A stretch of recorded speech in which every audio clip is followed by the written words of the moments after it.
U.S. Open 2025. Alexandra Eala falls to Spain's Cristina Bucsa in second-round match at Flushing Meadows. The Filipino rising star fought valiantly against the unseeded Spanish player, but ultimately fell short in her bid to advance to the third round at the U.S. Open 2025.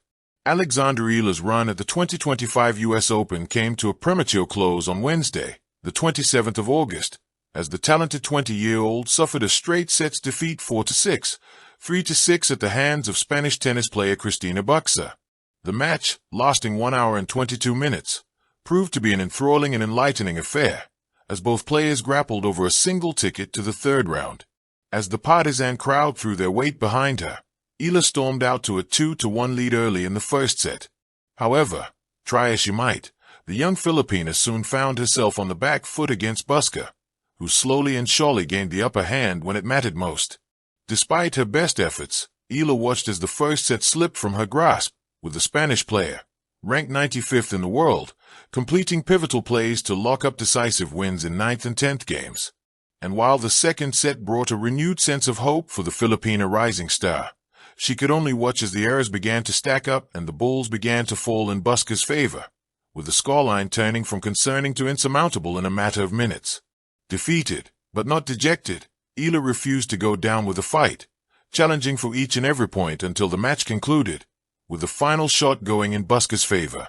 As disappointing as the loss may be for Eala, she leaves Flushing Meadows with history in tow, after becoming the first player from the Philippines to win a Grand Slam match in the Open era, defeating 14th seed on Sunday, the 25th of August. Filipino tennis star Alexandra Eala on her breakthrough year, I'm hungry. At this year's U.S. Open in Flushing Meadows, Alexandra Eala made history, with grace, resolve, and fiery spirit.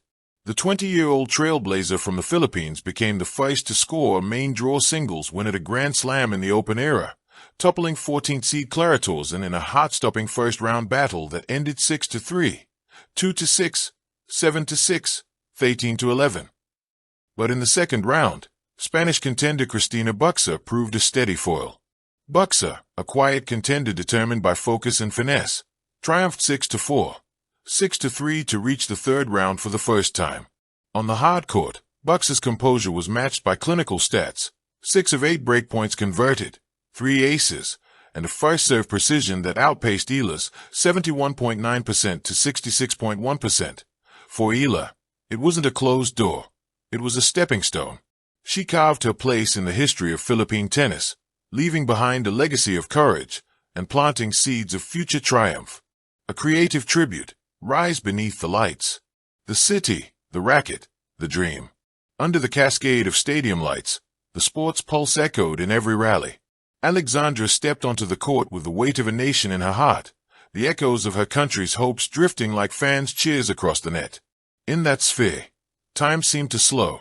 Each serve came with breath held, each return loaded with promise. She played not just for points, but for the legacy of the generations before her, the children watching, the coaches who believed, and the unspoken hope that sometimes becomes a movement. Her burst of brilliance against Torzen was electric, a phoenix rising on the horizon of tennis history.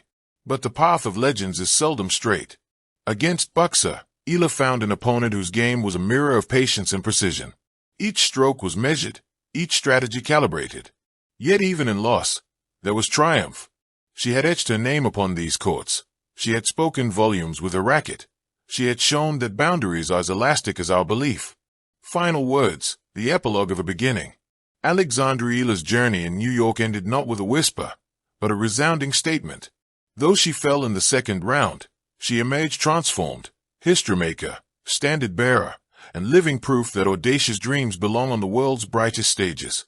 This was not an ending. It was a prologue, a stirring overture for a spectacular symphony yet to be played. Thank you for watching. Please don't forget to hit the subscribe button, like, and share.